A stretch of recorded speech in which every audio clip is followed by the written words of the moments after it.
ચૂંટણી. તો જાણકારી જે મળી રહી છે તે પ્રમાણે એપ્રિલ મહિનામાં જ ચૂંટણી યોજાઈ જશે. તેની રીતે સ્પષ્ટ છે કે જો એપ્રિલના અંતમાં પણ ચૂંટણી યોજાય છે તો એપ્રિલ અંતની સાથે સાથે પરિણામ પણ આવી જશે. એટલે કે જે ઇલેક્શન રિઝલ્ટ છે તે પણ થઈ જશે. 15 મહાનગરપાલિકાઓમાં એક સાથે ચૂંટણી યોજાવાની છે. કુલ 10,000 જેટલી બેઠકો છે, જેને લઈને અત્યારના કવાયત ચાલી રહી હોવાની જાણકારી છે. અને ન્યૂઝ 18 ગુજરાતી પાસે જે જાણકારી છે તે પ્રમાણે એપ્રિલ મહિનામાં સ્થાનિક સ્વરાજની ચૂંટણી યોજાવા જઈ રહી છે. સૌથી વધારે મહત્વની વાત એ છે કે અત્યારના જે અધિકારીઓનું શાસન લાગુ છે, કારણ કે ટર્મ જે છે તે પૂર્ણ થઈ ચૂકી છે. અલગ અલગ પાલિકાની અંદર પણ આપણે જોયું હશે કે જિલ્લા પંચાયત હોય, મનપા હોય, ચૂંટણી એક સાથે યોજાવાની લઈને તૈયારીઓ કરવામાં આવી રહી હતી. અને મનપા, પાલિકા, જિલ્લા, તાલુકા પંચાયતની ચૂંટણીઓને લઈને મહાનગરપાલિકાના સત્તાધીશોની ટર્મ પૂર્ણ થઈ ગઈ છે. હાલ મહાનગરપાલિકામાં વહીવટદાર શાસન ચાલી રહ્યું છે.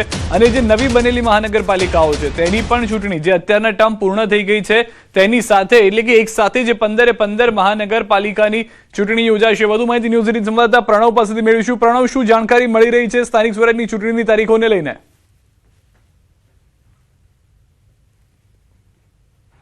જી પ્રણવ, પાસે એક્સક્લુઝિવ માહિતી આવી રહી છે તે પ્રમાણે હવે જે પડઘમ છે તે વાગી ગયા છે અને એપ્રિલ મહિનાની અંદર એ કહી શકાય કે સ્થાનિક સ્વરાજની ચૂંટણીઓ છે તેની જાહેરાત થઈ જશે. અને સાથે જ એપ્રિલ મહિનામાં જ તમામ જે પરિણામો છે તે પરિણામની પણ જાહેરાત થશે. એટલે જે એ કહી શકાય કે મિની વિધાનસભા ચૂંટણી જે કહેવામાં આવતી હોય છે સ્થાનિક સ્વરાજ ચૂંટણીઓ, તેની અંદર 15 મહાનગરપાલિકાઓનો પણ સમાવેશ થઈ રહ્યો છે. કારણ કે નવી મહાનગરપાલિકાઓ પણ બની છે. આણંદ, નડિયાદ અને જે કહી શકાય પોરબંદર, મહેસાણા, એ તમામ નવી નગરપાલિકાઓ જે મહાનગરપાલિકા બની છે તેને પણ ચૂંટણી છે એપ્રિલ મહિનાના પ્રથમ વીકમાં તેની જાહેરાત થશે. અને એપ્રિલના એન્ડ સુધીમાં તમામ જે પ્રક્રિયા છે મતદાન કરવાની અને મતદાન જે મતગણતરીની એ તમામ પ્રક્રિયા છે પૂર્ણ થશે. અને કહી શકાય કે ચોક્કસ દેશના પ્રધાનમંત્રી નરેન્દ્ર મોદી 31મી માર્ચે ગુજરાતની મુલાકાતે આવશે. ત્યારબાદ આ ચૂંટણીઓ છે તેની જાહેરાત કરવામાં આવશે. એટલે કહી શકાય કે હજુ પણ વહીવટદારી શાસન છે તે લાગુ પડશે. પરંતુ આ સૌથી મોટા સમાચાર છે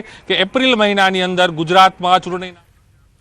જી પ્રણવ, આભાર. તો એપ્રિલની શરૂઆતમાં ચૂંટણીની તારીખો જાહેર થશે અને અંત સુધીમાં મત ગણતરી પણ થઈ જશે. તે રીતનું આયોજન કરવામાં આવી રહ્યું હોવાની જાણકારી. ગુજરાતમાં ગરમીનો પ્રકોપ ઘટ્યો છે. માત્ર એક શહેરમાં 40 ડિગ્રીને પાર પારો ગયો છે. રાજકોટમાં 40.6 ડિગ્રી તાપમાન નોંધાયું. 9 શહેરોમાં તાપમાનનો પારો 35 ડિગ્રીથી વધુ છે. અમદાવાદમાં 38.9, ભુજમાં 39.6, અમરેલીમાં 39.5, સુરતમાં 39.2, વડોદરામાં 39, ડીસામાં 38.8 ડિગ્રી તાપમાન નોંધાયું છે. વલ્લભ વિદ્યાનગરમાં ગરમીએ 62 વર્ષનો રેકોર્ડ તોડ્યો છે. 62 વર્ષમાં ત્રીજી વાર માર્ચમાં 42.3 ડિગ્રીએ પહોંચ્યું છે તાપમાન. તો અન્ય જિલ્લામાં 48 કલાક હીટવેવ હાહાકાર મચાવશે. 24 કલાકની આંશિક રાહત બાદ ફરી એક વખત ગુજરાત અગનભઠ્ઠીમાં શેકાયું છે. આકાશમાંથી રીતસરના આગના ગોળા વરસી રહ્યા છે. મોટાભાગના શહેરોમાં ગરમીએ તાંડવ મચાતા લોકોને પરસેવો છૂટી ગયો છે. સવારે 11 વાગ્યાથી જ સૂરજદાદાનો પ્રકોપ શરૂ થઈ જાય છે અને મોડી રાત સુધી ધગધગતા પવનો ફૂંકાતા રહે છે. ગુરુવારે ફરી એકવાર સૂર્યદેવ આકરા પાણીએ થયા હોય તેમ તાપમાનનો પારો સતત ઊંચો જઈ રહ્યો છે. જેના પગલે હવામાન વિભાગે 2 દિવસ એટલે કે 48 કલાક હીટવેવની આગાહી કરી. 2 જિલ્લામાં ઓરેન્જ, 12 જિલ્લામાં યલો એલર્ટ આપ્યું. ખાસ કરીને સૌરાષ્ટ્રના રાજકોટ અને સુરેન્દ્રનગરમાં ઓરેન્જ એલર્ટ, જ્યારે અમદાવાદ, સુરત, વડોદરા, કચ્છ, બનાસકાંઠા, મોરબી, જૂનાગઢ, પોરબંદર, અમરેલી, પાટણ, ગાંધીનગર અને આણંદમાં યલો એલર્ટ આપ્યું છે. આ શહેરોમાં દિવસ તો ગરમ રહેશે જ, સાથે રાત્રિ પણ ગરમ રહેશે. કાંઠાના ભાગમાં ભેજવાળા ગરમ પવન ફૂંકાશે. તો વલ્લભ વિદ્યાનગરમાં ગરમીએ 62 વર્ષનો રેકોર્ડ તોડ્યો. સામાન્ય કરતાં 8.7 ડિગ્રી તાપમાન ઊંચું નોંધાયું. 62 વર્ષમાં ત્રીજી વાર માર્ચમાં 42.3 ડિગ્રીએ પહોંચ્યું તાપમાન. રાજકોટમાં 41.9 ડિગ્રી, વડોદરામાં 41.6 ડિગ્રી, સુરેન્દ્રનગરમાં 41.5 ડિગ્રી, અમદાવાદમાં 41.4 ડિગ્રી, ગાંધીનગરમાં 40.5 ડિગ્રી. દીવમાં માર્ચમાં બીજી વાર સૌથી વધુ તાપમાન 40.7 डिग्री नोंधाયું છે. 13 तारीख के लिए इसमें येलो वार्निंग दिया गया है. सौराष्ट्र कच्छ में 2 डिस्ट्रिक्ट आ रहा है, सुरेंद्रनगर और राजकोट के लिए हीटवेव वार्निंग है और गुजरात रीजन में आनंद, सूरत के लिए हीटवेव का वार्निंग दिया गया है. તો સુરતમાં એવી ગરમી પડી કે ડામર ઓગળવા લાગ્યો. લાલ દરવાજા BRTS પાસે રસ્તા પરનો ડામર ઓગળતો જોવા મળ્યો. ડામર ઓગળવાની સાથે વાહનોના ટાયર પણ ચોંટી રહ્યા છે. રાહદારીઓને ચાલવું પણ મુશ્કેલ થઈ રહ્યું છે. 2 મહિના પહેલા જ આ રોડનું નિર્માણ કરવામાં આવ્યું હતું. રોડની ગુણવત્તા પર સવાલો ઉઠી રહ્યા છે. ગેસની તંગીના કારણે ગુજરાતની હોટલો બંધ થવા લાગી. ફરી આવશે કોલસાનો જમાનો. ગુજરાતમાં ગેસ સિલિન્ડરની અછત સર્જાઈ છે, જેને લઈને જનતા ડરી ગઈ છે. ઘરનો ચૂલો બંધ ન થઈ જાય તે માટે લોકો સ્ટોક કરવા લાગ્યા છે અને ગેસ સિલિન્ડર મેળવવા માટે લાઈન લગાવી રહ્યા છે. અમદાવાદમાં પણ ગેસ એજન્સીઓની બહાર ગેસના બાટલા મેળવવા માટે લાંબી લાઈન જોવા મળી રહી છે. લોકો કાળઝાળ ગરમીમાં પણ ગેસ લેવા લાઈનમાં ઊભા રહ્યા.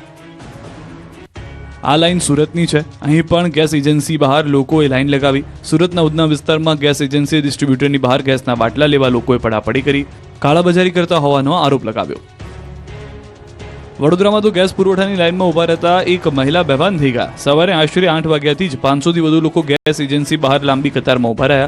કાળઝાળ ગરમી હોવા છતાં લોકો વહેલી સવારથી જ ગેસ બોટલ નોંધાવવા માટે લાઈનમાં ઊભા રહેલા જોવા મળ્યા. લાંબી કતારોને કારણે કેટલાક સ્થળોએ નાગરિકો વચ્ચે બોલાચાલી અને ઝઘડાની સ્થિતિ પણ સર્જાઈ હતી. જે દરમિયાન ગરમીને કારણે લાઈનમાં ઊભેલી એક મહિલા બેભાન થઈ અચાનક નીચે જમીન પર પડી ગઈ. તાત્કાલિક આસપાસ ઊભેલા લોકોએ પાણી છાંટી મહિલાને ભાનમાં લાવવાનો પ્રયાસ કર્યો. થોડીવાર બાદ મહિલા ભાનમાં આવી જતા સ્થિતિ સામાન્ય બની હતી. આ બાજુ હવે ગેસની તંગીની અસર નાની હોટલ સંચાલકો અને રેસ્ટોરન્ટ પર પડવા લાગી છે. ગેસ સપ્લાયમાં અનિશ્ચિતતા વધતા નાના રેસ્ટોરન્ટ સંચાલકો મુશ્કેલીમાં મુકાયા છે. અમદાવાદ શહેરના અનેક નાના હોટલ અને રેસ્ટોરન્ટમાં કમર્શિયલ ગેસ સિલિન્ડર મળતા નથી, જેના કારણે કેટલાક રેસ્ટોરન્ટ બંધ કરવાની સ્થિતિ ઊભી થઈ છે.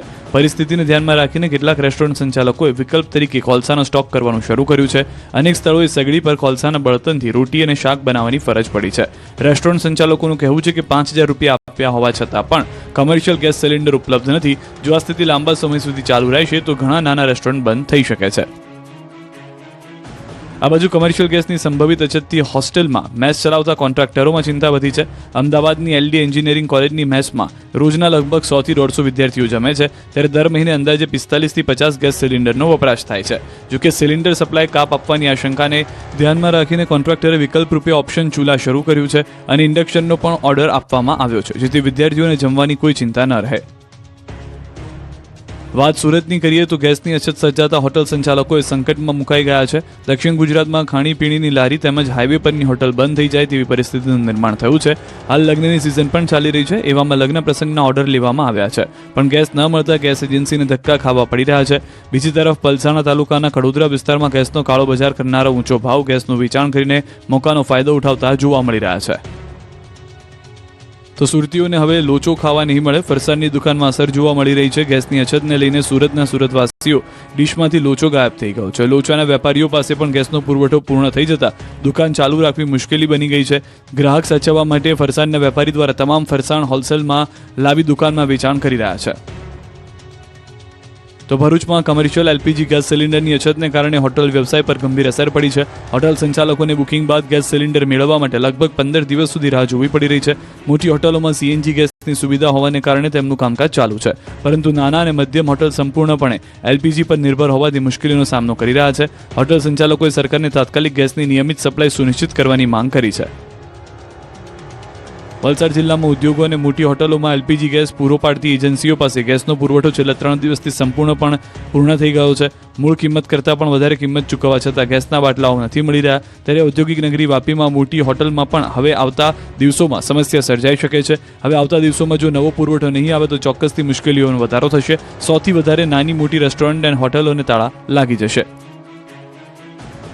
વાત અરવલ્લીની કરીએ તો અહીં પણ ગેસની ચિંતા વધારે છે. હાઈવે પરની હોટલ્સમાં અસર જોવા મળી રહી છે. હોટલ્સમાં લાકડાના ચૂલા સળગાવીને નોબત આવી છે. હોટલ સંચાલકોએ મેનુની વાનગીઓમાં ઘટાડો કર્યો છે. સાઉથ ઇન્ડિયન, ચાઇનીઝ જેવી લોકોને ભાવતી વાનગીઓ બંધ કરવા હોટલ સંચાલકો મજબૂર બન્યા છે. ગેસની તંગી સર્જાતા ઇન્ડક્શન સ્ટવની માંગ વધતા ભાવમાં ઉછાળો. મિડલ ઇસ્ટમાં ચાલી રહેલા તણાવની અસર હવે ભારતના સામાન્ય લોકોના રસોડા સુધી પહોંચી ગઈ છે. ઘણા શહેરોમાં એલપીજી એટલે કે રાંધણ ગેસની સપ્લાયમાં સમસ્યા જોવા મળી રહી છે. તેને લઈને લોકો હવે રસોઈ બનાવવા માટે અન્ય ઓપ્શન તરફ વળ્યા છે. ગેસ સિલિન્ડરની અછત અને ડિલિવરીમાં વિલંબના કારણે ઇન્ડક્શન સ્ટવના વેચાણમાં ઝડપથી વધારો થયો છે. ખાસ કરીને ક્લાઉડ કિચન, નાની રેસ્ટોરન્ટ અને ટિફિન સર્વિસ આપતા નાના ધંધાર્થીઓ પર તેની વ્યાપક અસર થઈ છે. રાંધણ ગેસ સપ્લાયમાં વિલંબ થતાં ખાણીપીણી સાથે સંકળાયેલા નાના ધંધાર્થીઓ હવે ઇન્ડક્શન તરફ વળ્યા છે. બીજી બાજુ ઇન્ડક્શનની માંગમાં વધારો થતાં તેની કિંમતમાં પણ વધારો જોવા મળ્યો. ભાવમાં 15 થી 20% વધારો થયો છે. સામાન્ય રીતે 1200 થી 1600 વોટના ઇન્ડક્શનના ભાવ 15 થી 20% વધારા સાથે છે. જે ઇન્ડક્શન પહેલા 1800 થી 2200 માં મળતું હતું તે હાલ 2100 થી 2600 રૂપિયા થઈ ગયો છે. જ્યારે 2000 વોટના હાઈ એન્ડ ઇન્ડક્શન ભાવમાં 20 થી 25% વધારો થતાં તે હાલ 3800 થી 4600 ના ભાવે વેચાઈ રહ્યું છે. ગેસ સંકટ વચ્ચે ગુજરાતના ખેડૂતોને જોઈએ એટલું ખાતર મળશે, ખાતરની નહીં સર્જાય તંગી. ખાડી દેશોમાં યુદ્ધને કારણે હાલ ભારતમાં ગેસની તંગી સર્જાય છે. ગુજરાતમાં પણ કમર્શિયલ ગેસ સિલિન્ડર પર રોક લગાવવામાં આવી છે. ત્યારે ખેડૂતો માટે ખુશીના સમાચાર આવ્યા છે. ખેડૂતોને યુદ્ધની કોઈ અસર નહીં પડે. પાક માટે વપરાતા ખાતરની કોઈ તંગી સર્જાશે નહીં. ખેડૂતોને જેટલું જોઈએ તેટલું ખાતર મળતું રહેશે. આ ખાતરી આપી છે ઇફકોના ચેરમેન દિલીપ સંઘાણીએ. તેમણે સ્પષ્ટ કહ્યું કે આ સિઝનમાં ખેડૂતોને ખાતરની કોઈ મુશ્કેલી નહીં પડે. સાથે જ ગેસની કાળાબજારી કરતા લોકો સામે પગલાં ભરાયા હોવાનું કહ્યું. ખેડૂતો માટે હું એ આશ્વાસન દેવા માગું છું કે દેશમાં જે ખાતર ઉત્પાદન સંસ્થાઓ છે, સહકારી કે પ્રાઇવેટ, એ બધા પાસે એટલો જથ્થો છે. સરકાર પાસે બફર સ્ટોક એટલો છે. એટલે આ સિઝનમાં ખેડૂતોને ફર્ટિલાઇઝરની કોઈ મુશ્કેલી નહીં પડે. આ તરફ યુદ્ધની અસરે સુરતનો ટેક્સટાઇલ ઉદ્યોગ પણ ડચકા ખાવા લાગ્યો છે. 18,000 લોકોની રોજગારી પર અસર થશે. વૈશ્વિક સ્તરે ચાલી રહેલા ઇઝરાયલ ઈરાન સંઘર્ષની સીધી અસર હવે સુરતના આર્થિક કરોડરજ્જુ સમાન ટેક્સટાઇલ ઉદ્યોગ પર જોવા મળી રહી છે. ગલ્ફ દેશોમાં અશાંતિને કારણે ગેસ સપ્લાય ચેન ખોરવાતા સુરતના વિવિંગ ઉદ્યોગમાં કમર્શિયલ ગેસ સિલિન્ડરની ભારે તંગી સર્જાય છે. ખાસ કરીને ટ્વિસ્ટબેડ યાનનો ઉપયોગ કરતા અંદાજે 10,000 જેટલા વિવિંગ યુનિટ્સ આ અછતથી સીધા અસરગ્રસ્ત બન્યા છે. વિવિંગ ઉદ્યોગમાં કાપડના ઉત્પાદન પહેલા યાન દોરા પર પ્રક્રિયા કરવી અનિવાર્ય હોય છે. 1200 આરપીએમથી વધુ સ્પીડ ધરાવતા મશીનો પર કાપડ બનાવતા પહેલા યાનને હીટ આપવી પડે છે. આ પ્રોસેસ વગર હાઈ ક્વોલિટી કાપડ બનાવવું અશક્ય છે. હાલમાં ગેસના અભાવે આ હીટિંગ પ્રક્રિયા ખોરવાઈ છે, જેના કારણે ઉત્પાદન પ્રક્રિયા ધીમી પડી ગઈ છે. હાલ સુરતમાં કુલ 55,000 જેટલા વિવિંગ યુનિટ્સ કાર્યરત છે. તેમાંથી તમામ વરાળનો ઉપયોગ થતો નથી. જો આગામી થોડા દિવસોમાં ગેસનો પુરવઠો પૂર્વવત નહીં થાય તો સુરતનો વિવિંગ ઉદ્યોગ આર્થિક મુશ્કેલીમાં મુકાશે. આ ઉદ્યોગ સાથે સંકળાયેલા 18,000થી વધુ લોકો બેરોજગાર થઈ શકે છે. ટેક્સટાઇલ ઉદ્યોગને દરરોજ 2,000 કરોડ રૂપિયાનું નુકસાન થશે. કે આવનારા દિવસોની અંદર જો યુદ્ધ લાંબુ ચાલે તો આ ઇન્ડસ્ટ્રીઝને બંધ કરવાનો વારો આવશે. એમાં કોઈ મત નથી. કરોડો રૂપિયાનું, હજારો કરોડનું નુકસાન થાય. કારણ કે એવી જ રીતે પ્રોસેસિંગ, ટ્રેડર્સ, યાન અને વીવર્સ, આ ચારે ચાર જે મણકાઓ છે એ તમામને માર પડવાનો છે. ધોરાજીમાં કાર ચાલકે બાઇક ચાલકને મારી ટક્કર, યુવાન હવામાં ફંગોળાયો. રાજકોટના ધોરાજીમાં ફરી એકવાર રફતારના રાક્ષસો બેફામ બન્યા હોય તેવા દ્રશ્યો સામે આવ્યા. ધોરાજીમાં પૂરપાટ જતા વાહન ચાલકે ટ્રિપલ સવારીમાં જતા બાઇક ચાલકને જોરદાર ટક્કર મારી. કારની સ્પીડ એટલી ખતરનાક હતી કે બાઇક પર જતા ચાલકો 10 ફૂટ દૂર જઈને પડ્યા. હવામાં ફંગોળાઈને રોડ પર પટકાયા. અકસ્માતના પગલે લોકોના ટોળા એકત્રિત થઈ ગયા અને તુરંત 108ને બોલાવી ઇજાગ્રસ્તોને હોસ્પિટલ ખસેડાયા. દ્રશ્યમાં જોઈ શકાય છે કે જૂનાગઢ રોડ પર પૂરપાટ બોલેરો કાર આવી રહી છે, ત્યારે બાઇક લઈને ધોરાજી તરફ આવતા હરીશભાઈને ટક્કર મારે છે, જે હવામાં ફંગોળાઈને રોડ પર પટકાય છે. 3 શહેરમાં આગથી મચી અફરાતફરી. જુઓ ભીષણ આગ તાંડવના ભયાવહ દ્રશ્યો. ભચાઉ તાલુકાના ચોપવડના ગામ નજીક એક પ્લાસ્ટિકના ગોડાઉનમાં અચાનક ભીષણ આગ ફાટી નીકળી હતી. આગની તીવ્રતાને જોતા આસપાસના વિસ્તારમાં દોડધામ મચી ગઈ હતી. પ્લાસ્ટિકનો જથ્થો હોવાને કારણે આગ ઝડપથી પ્રસરી આગે ભયાનક રૂપ ધારણ કરી લીધું, જેથી આસપાસના વિસ્તારમાં અફરાતફરી મચી ગઈ. આગની જ્વાળાઓ દૂર દૂર સુધી ફેલાઈ હતી. ધુમાડાના ગોટે ગોટા પણ દૂર દૂર સુધી દેખવા મળ્યા હતા, જેથી સ્થાનિકોમાં દોડધામ મચી ગઈ. આગને કાબૂમાં કરવા માટે દોડી આવ્યા બચાવ ફાયર ફાઇટરની ટીમ પણ પહોંચી હતી. પાણીનો મારો ચલાવ્યો હતો. આગ એટલી વિકરાળ હતી કે અન્ય ફાયર સ્ટેશનો પરથી પણ ટીમોને મદદ માટે બોલાવવામાં આવી હતી. આગના સ્થળે પ્લાસ્ટિકના જથ્થા વચ્ચે 4 ગેસ સિલિન્ડર પર પડેલા હતા. જોકે ફાયર વિભાગની સતર્કતાને કારણે સમયસર આ સિલિન્ડરોને સુરક્ષિત રીતે બહાર કાઢી લેવામાં આવ્યા હતા, જેનાથી એક મોટો બ્લાસ્ટ અને જાનહાનિ થતી અટકી હતી. પ્લાસ્ટિકનો જથ્થો વધુ હોવાથી આગને સંપૂર્ણ ઠારતા અંદાજે 3 થી 4 કલાક જેટલો સમય લાગ્યો. આ તરફ હિંમતનગરના જાંબુડી ગામે ઘઉંનું ખેતર ભડકે બળ્યું. ખેડૂતે 4 માસથી તૈયાર કરેલો પાક આગને હવાલે થઈ જતા ખેડૂતોને રડવાનો વારો આવ્યો. ભારે પવન અને સૂકા ખેતરના કારણે આગ ઝડપથી પ્રસરી હતી. ફાયરની ટીમ પણ પહોંચી તે પહેલા જ આખું ખેતર બળીને રાખ થઈ ગયું હતું. મોટાભાગના ઘઉં કોલસા બની ગયા હતા. આગના દ્રશ્યો વડોદરાના ડભોઈ કાયા વરોહણ ગામના છે, જ્યાં વીજ ટ્રાન્સફોર્મરમાં જાણે ફટાકડા ફૂટતા હોય તે રીતે ધડાકા થયા. બાદમાં આગે વિકરાળ સ્વરૂપ ધારણ કરી લીધું. આગ વધુ ફેલાતા આસપાસના સ્થાનિકોમાં અફરાતફરી સર્જાઈ. MGVCL દ્વારા તાત્કાલિક વીજ પુરવઠો બંધ કરાયો. ભડકે બળતા ટ્રાન્સફોર્મર પર કરજણ ફાયર વિભાગે પાણીનો મારો ચલાવ્યો. મોડાસામાં જંગલ સળગ્યું તો દાહોદમાં બસ અને પંચમહાલમાં કાર સળગી. અરવલ્લીના મોડાસામાં સાબરમતી CNG પંપ પાછળ જંગલ ભડકે બળ્યું હતું. કોઈ કારણોસર સૂકું જંગલમાં આગ લાગતા અફરાતફરી મચી ગઈ. CNG પંપની પાછળના ભાગે જ આગનું તાંડવ થતા પંપના સંચાલકો અને કામ કરતા લોકો ડરી ગયા. તરત પંપને બંધ કરી દેવાયો. લોકોના ટોળા એકત્રિત થઈ ગયા. ફાયરની ટીમે પહોંચીને 4 કલાકની ભારે જહેમત બાદ આગ પર કાબુ મેળવ્યો. આ દ્રશ્યો મેઘરજના છે. અરવલ્લીના મેઘરજમાં ઘઉંના ખેતરમાં ભીષણ આગ લાગી હતી. ધોરવાડા ગામમાં ઊભા ઘઉંના પાક પર વીજ તારમાંથી તણખા ઝરતા આગ ભભૂકી હતી. આગના કારણે ગણતરીની મિનિટોમાં ખેડૂતોની 4 મહિનાની મહેનત રાખ થઈ ગઈ. આગમાં અંદાજે 200 મણ જેટલા ઘઉં બળીને ખાખ થઈ ગયા. આ તરફ સાબરકાંઠા ઈડરના ગઢ નજીક ડુંગર પાસે લાગી હતી આગ. કાળઝાળ ગરમી વચ્ચે ગઢ વિસ્તારમાં આગ પ્રસરતા થોડીવાર માટે ડરનો માહોલ ઊભો થઈ ગયો. પહેલા તો સ્થાનિક લોકોએ બુઝાવવા પ્રયાસ કર્યા હતા, પણ પવનને કારણે આગે વિકરાળ સ્વરૂપ ધારણ કરી લેતા સ્થાનિક ફાયર ટીમે પહોંચીને પાણીનો મારો ચલાવ્યો. મહામહેનતે આગ કાબૂમાં આવી હતી. ધ બર્નિંગ કારના દ્રશ્યો છે પાવાગઢ નજીકના, જ્યાં કાર ચાલક કાર લઈને જઈ રહ્યા હતા ત્યારે કારના બોનેટમાંથી અચાનક ધુમાડા નીકળવા લાગ્યા, જેથી કાર ચાલકે થોડી પણ રાહ જોયા વગર કારને સાઈડમાં પાર્ક કરી નીચે ઉતરી ગયા. જે બાદ આગ ફેલાઈ ગઈ હતી અને થોડી જ ક્ષણમાં રૌદ્ર સ્વરૂપ ધારણ કરી લીધું, જેથી આખી કાર બળીને ખાખ થઈ ગઈ. ફાયરની ટીમ આગ બુઝાવવા માટે પહોંચી હતી, ત્યાં સુધીમાં મોડું થઈ ગયું હતું. આખી કાર બળીને ભસ્મ થઈ ગઈ હતી. આ બાજુ દાહોદમાં ખાનગી બસ બળીને ભસ્મ થઈ ગઈ. રાબડાલ નજીક ખાનગી બસનું ટાયર ફાટતા રસ્તા પરથી પલટી હતી અને રોડ નીચે ઉતરી ગઈ હતી. જે બાદ બસમાં ગેસ વેલ્ડિંગનું કામ ચાલી રહ્યું હતું, તે દરમિયાન આગ ભભૂકી ઉઠી. આગ લાગતા અફરાતફરીનો માહોલ સર્જાયો. ફાયર ફાઈટર ઘટના સ્થળે પહોંચી આગ પર કાબુ મેળવવાના પ્રયાસો હાથ ધર્યા. જૂનાગઢના વિલિંગ્ટન ડેમના કિનારે સિંહ યુગલ આરામ ફરમાવતા જોવા મળ્યું. ગિરનાર જંગલ નડીને આવેલા વિલિંગ્ટન ડેમના કિનારે સિંહની રોયલ અદા જોવા મળી. ઉનાળાની શરૂઆત થતાં ડેમના કિનારે પહોંચ્યા હતા સિંહણ. બપોરથી સાંજ સુધી આરામ કરી રાતના ફરી જંગલ તરફ વળી ગયા. આ તરફ દાહોદના રબાળાના તાલુકાના મિનાકિયાર ગામે લગ્નમાં આવેલા વૃદ્ધા પર દીપડાએ હુમલો કર્યો. મહિલાને ઈજા પહોંચતા સારવાર માટે ખસેડાયા, ત્યારે સ્થાનિક લોકો દ્વારા દીપડાને પકડવા માટે પાંજરું મૂકવામાં આવે તેવી માંગ કરી છે. અમદાવાદની વધુ એક કોર્ટને બોમ્બથી ધમકી મળી છે. ઘી કાંટા સ્થિત મેટ્રોપોલિટન કોર્ટને બોમ્બથી ઉડાવી દેવાની ધમકી મળી છે, જેથી ફાયર વિભાગની 3 ગાડીઓ કોર્ટના સંકુલમાં પહોંચી હતી. દિયોદરમાં દુષ્કર્મ કેસમાં એડિશનલ સેશન્સ કોર્ટે દુષ્કર્મના આરોપી ભરત માજી રાણાને 20 વર્ષની કેદની સજા અને ભોગ બનનારને 4 લાખ રૂપિયાનો વળતર ચૂકવવા આદેશ કર્યો છે. 4 વર્ષ પહેલા સગીરાને અપહરણ કરી આચર્યું હતું દુષ્કર્મ. સાવરકુંડલાના બાજડા ગામના પરા વિસ્તારમાં લામધાર નદી ઉપર ગ્રામ પંચાયતે 5 લાખના ખર્ચે થોડા દિવસ પહેલા પુલ બનાવ્યો હતો. તે ગણતરીના દિવસોમાં જ કડરભૂસ થઈને જમીન દોસ્ત થતા રોષ ફાટી નીકળ્યો. ગ્રામજનોએ યોગ્ય તપાસ કરી કાયદેસરની કાર્યવાહી કરવાની માંગ કરી. અમદાવાદમાં રેલવેની નકલી ટિકિટો પણ વેચાવા લાગી છે. રેલવે પોલીસે IRCTC એજન્ટ તરીકે ઓળખ આપી મુસાફરોને નકલી ટિકિટ વેચનાર ઝડપી પાડ્યો છે. આરોપી રેલવે સ્ટેશન પર ટિકિટ મેળવવા આવેલા મુસાફરોને ટાર્ગેટ કરી મોબાઈલમાં બનાવટી ટિકિટ બનાવી તેની PDF આપી રોકડ રૂપિયા વસૂલતો હતો.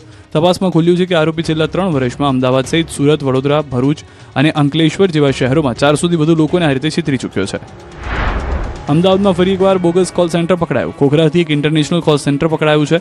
અમેરિકન નાગરિકોને સસ્તી લોનની લાલચ આપી ડોલર ખંખેરતા 2 રીઢા શખ્સોને પોલીસે દબોચી લીધા છે. ગિરનારના અંબાજી મંદિરમાં થયું મહાપાપ. ભંડારામાં દારૂ અને નોનવેજની મહેફિલથી ખળભળાટ. પૂજારી સહિત 11 કર્મી સસ્પેન્ડ. જૂનાગઢના પવિત્ર ગિરનાર પર્વત પર આવેલા આદ્ય શક્તિમાં અંબાના મંદિર ભંડારામાં દારૂ અને નોનવેજની મહેફિલ જામી હોવાનો વિડીયો વાયરલ થતા ખળભળાટ મચી ગયો છે. કથિત વિડીયોમાં 2 થી 3 લોકો બેફામ ગાળાગાળી કરતા, દારૂ પીતા અને માંસાહાર કરતા જોવા મળી રહ્યા છે. પવિત્ર ભૂમિ પર આ રીતની મહેફિલનો વિડીયો વાયરલ થતા ભક્તોમાં રોષની લાગણી ફેલાય છે. આ મામલો વહીવટીતંત્રને ધ્યાને આવતા જ કલેક્ટર અને મામલતદારની સૂચનાથી તાત્કાલિક તપાસ હાથ ધરાઈ છે. પ્રાથમિક તપાસમાં તથ્ય જણાતા મંદિરની ગરિમા લજાવનારા પૂજારી સહિત 11 કર્મીઓને સસ્પેન્ડ કરાયા છે. તુરંત નવા પૂજારીને મુકાયા છે. આ પવિત્ર ઘટના બાદ મામલતદારની સીધી દેખરેખ હેઠળ આખા મંદિર પરિસર અને ખાસ કરીને ભોજનાલયના ભાગનું શાસ્ત્રોક્ત વિધિ મુજબ શુદ્ધિકરણ કરવામાં આવ્યું છે. આ ઘટનાને સિદ્ધ ક્ષેત્ર ગિરનારની સુરક્ષા વ્યવસ્થા પર પણ સવાલો ઊભા કર્યા છે. જવાબદારો સામે કડક જેલવાસની માંગણી ઉઠી રહી છે. તીર્થ ઉપર અંબાજી મંદિરમાં જે કોઈ પણ બનાવ બન્યો છે એ ખૂબ જ નિંદનીય છે. અંદરથી ખૂબ દુઃખી છું. જે કોઈ પણ પ્રકાર બન્યો છે, અત્યારે વહીવટદારનું શાસન છે અને હું એમને પ્રાર્થના કરીશ કે એટલી મહેનત કરીને સારું કરવા માટે આગળ વધી રહ્યા છે, ત્યારે આવી બાબતો બને છે એ ખૂબ નિંદનીય છે. એના ઉપર તાત્કાલિક પગલાં લેવા જ જોઈએ. વલસાડમાં વેપારી અને સ્થાનિક વચ્ચે મારામારી થઈ. વલસાડનું એક એપાર્ટમેન્ટ પાર્કિંગ બોક્સિંગનું મેદાન બની ગયું છે. જાણે ફિલ્મનું શૂટિંગ ચાલતું હોય તે રીતે લોકો ફાઇટિંગ કરવા લાગ્યા અને મચી ગઈ નાસભાગ. બરફ ફેક્ટરી પાસે આવેલા એવરસાઇન ટાવરમાં સમાધાન કરવા બેઠેલા લોકો વચ્ચે છૂટા હાથની મારામારી થઈ. અગાઉના ચાલતા વિવાદને લઈને સમાધાન માટે ચાલી રહી હતી બેઠક અને સમાધાન વચ્ચે જ એપાર્ટમેન્ટના રહીશો અને ફર્નિચર દુકાન સંચાલક વચ્ચે મારામારી થઈ. લોકો જાણે એકબીજાના દુશ્મન હોય તે રીતે એકબીજા પર મુક્કાથી મારવા લાગ્યા. આ મારામારીમાં એકને ગંભીર ઈજા થઈ. સમગ્ર ઘટના CCTVમાં કેદ. ગુજરાતી સિંગર કિંજલ રવારીએ લગ્ન કર્યા બાદ આક્ષેપ કર્યા કે મને અને મારા પતિને જીવનું જોખમ. મારી મરજીથી લગ્ન કરવા માટે મને બદનામ કરવામાં આવી રહી છે. એ ખોટું છે. મને તેમજ મારા પતિના જીવનું જોખમ છે, એટલે મેં એડવોકેટનો સંપર્ક કરી અને તેમજ મારા પતિના જીવના જોખમ માટે પોલીસ પ્રોટેક્શન માંગવા કાયદેસરના પગલાં લીધેલ છે, જેથી મારા લગ્નને લઈને કોઈ પણ અફવા કે વાતો ફેલાવી નહીં અને આ બાબતે લઈને મને કે મારા પતિને કે અમારા લગતા વળગતાને કોઈ પણ નુકસાન થયું તો એનો જિમ્મેદાર મારું પરિવાર રહેશે. ગુજરાતમાં જાણીતી મહિલા કલાકારોના આંતરજ્ઞાતીય લગ્નોને લઈને વિવાદનો સિલસિલો યથાવત છે. અગાઉ કિંજલ દવે અને આરતી સાંગાણીના આંતરજ્ઞાતીય લગ્ન વિવાદ બાદ હવે રાધનપુરની લોકગાયિકા કિંજલ રબારીના પ્રેમ લગ્નને લઈને ભારે ચર્ચાઓ જાગી છે. રાધનપુર તાલુકાના સિનાડ ગામના વતની અને જાણીતા સિંગર કિંજલ રબારીએ લગ્ન કર્યા બાદ આ પોસ્ટ કરી પોતાના અને તેના પતિને જીવનો ખતરો હોવાની વાત કરી છે. સોશિયલ મીડિયામાં વિડીયો પોસ્ટ કરીને જણાવ્યું કે મેં અશોક ચૌધરી નામના યુવક સાથે લગ્ન કર્યા છે. આંતરજ્ઞાતી લગ્ન કરતા વિવાદ સર્જાયો. કિંજલે પોતાની મરજીથી લગ્ન કર્યા છે, છતાં તેને બદનામ કરવામાં આવી રહી છે. કિંજલ અને તેના પતિએ પોતાની સુરક્ષા માટે પોલીસ પ્રોટેક્શન માંગ્યું છે. બીજી તરફ સિંગલ કિંજલ રબારીના પ્રેમ લગ્નને લઈને રોષ ફાટી નીકળ્યો છે. સમાજના આગેવાને વ્યક્ત કર્યો છે રોષ અને નિયમોનું ઉલ્લંઘન થશે તો પરિણામ ભોગવવા પડશે તેવી ચીમકી પણ આપી છે. સાંભળો. નર્મદાના ડુમખલ ગામના બોલતા પોપટને લઈને સંગ્રામ. ગામને બદનામ કરવાના આક્ષેપ સાથે ગ્રામજનોએ મચાવ્યો હોબાળો. પોલીસને કરી રજૂઆત. ડેડિયાપાડા સ્પેશિયલ બ્રેકિંગ ન્યૂઝ તાજેતરમાં બનેલી મોટી ઘટના અહીં રજૂ કરીએ છીએ. નર્મદાના ડુમખલ ગામ અને તેના જાણીતા બોલતા પોપટ અંગે સોશિયલ મીડિયા પર એક વાંધાજનક પોસ્ટ વાયરલ થઈ છે. આ વાંધાજનક પોસ્ટને લઈને વિવાદ ઉભો થયો છે.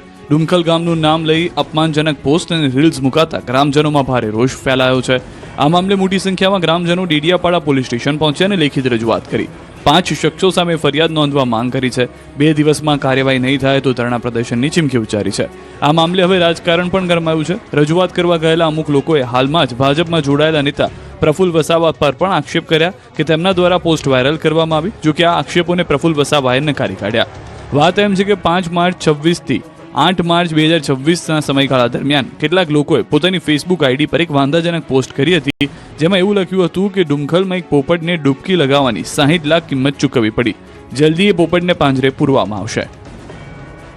મધુર ડેરીએ દૂધ સ્વીકારવાની ના પાડતા પશુપાલકોએ રોડ પર દૂધ ઢોળી દીધું. મહિલાઓએ ઉત્તમ ડેરીના ચેરમેનને નનામી કાઢી પુતળા દહન કર્યું. ગેસની તંગી વચ્ચે ગાંધીનગરના દહેગામમાં દૂધની નદીઓ વહેતી થઈ. પશુપાલકો અને ડેરી સંઘો વચ્ચેનો વિવાદ વકર્યો છે. અમદાવાદની ઉત્તમ ડેરી અને ગાંધીનગરની મધુર ડેરી વચ્ચેના કાયદાકીય અને વહીવટી જંગમાં હજારો પશુપાલકોની હાલત કફોડી બની છે. મધુર ડેરી દ્વારા અચાનક જ દહેગામના પશુપાલકોને દૂધ સ્વીકારવાનું બંધ કરી દેવાના નિર્ણયને પગલે સમગ્ર પંથકમાં રોષ ફાટી નીકળ્યો છે. આ વિવાદના વિરોધ દહેગામ તાલુકાના નવા થાંભળિયા ગામે મહિલા દૂધ ઉત્પાદક મંડળીની મહિલાઓએ અનોખો વિરોધ પ્રદર્શન કર્યું. મહિલા સહિત ગ્રામજનોએ ઉત્તમ ડેરીના ચેરમેન મોહન ભરવાડની પ્રતિકાત્મક નનામી કાઢી છાજિયા લીધા, જે બાદ પુતળાનું દહન કરી રીતસરની અંતિમ ક્રિયા કરી પોતાનો આક્રોશ ઠાલવ્યો. બીજી તરફ પશુપાલકોએ પોતાનું દૂધ રોડ પર ઢોળી દીધું, જેથી રોડ પર દૂધની નદી વહેતી હોય તેવા દ્રશ્યો સર્જાયા. આ ઘટનાને પગલે સહકારી રાજકારણમાં મોટો ભૂકંપ આવ્યો. મહત્વનું છે કે દહેગામ તાલુકાની અંદાજે 90 જેટલી સક્રિય દૂધ મંડળીઓ અને 35 પેટા કેન્દ્રો દ્વારા દૈનિક 60,000 લીટર દૂધ જમા કરાવવામાં આવે છે. છેલ્લા 4 મહિનાથી આ દૂધ ગાંધીનગરની મધુર ડેરીમાં જતું હતું, જે દિવાળી પૂર્વે શરૂ કરવામાં આવ્યું હતું. જોકે અમદાવાદ જિલ્લા સહકારી દૂધ ઉત્પાદક સંઘ ઉત્તમ ડેરી દ્વારા આ મામલે કોર્ટમાંથી સ્ટે મેળવવામાં આવતા મધુર ડેરીએ અચાનક દૂધ લેવાની ના પાડી દીધી હતી. ઉનાળો પ્રારંભ થતાં જ ધામળેજ ગામમાં પાણીની રામાયણ શરૂ.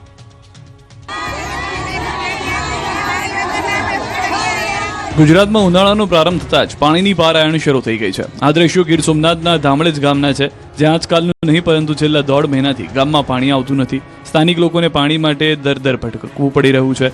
ગામમાં પીવાના પાણીના કનેક્શન હોવા છતાં નળોમાં પાણી નથી આવતું, જેના કારણે ગ્રામજનો અને સરપંચ પ્રતિનિધિઓ થાક્યા છે. વારંવાર રજૂઆત બાદ પણ સમસ્યાનો ઉકેલ ન આવતા લોકો રસ્તા વચ્ચે ચક્કાજામ કરી ચીમકી આપતા જોવા મળ્યા. સાથે જ સાંસદ કાર્યાલય અને કલેક્ટર ઓફિસના ઘેરાવની પણ સંભાવના વ્યક્ત કરવામાં આવી છે.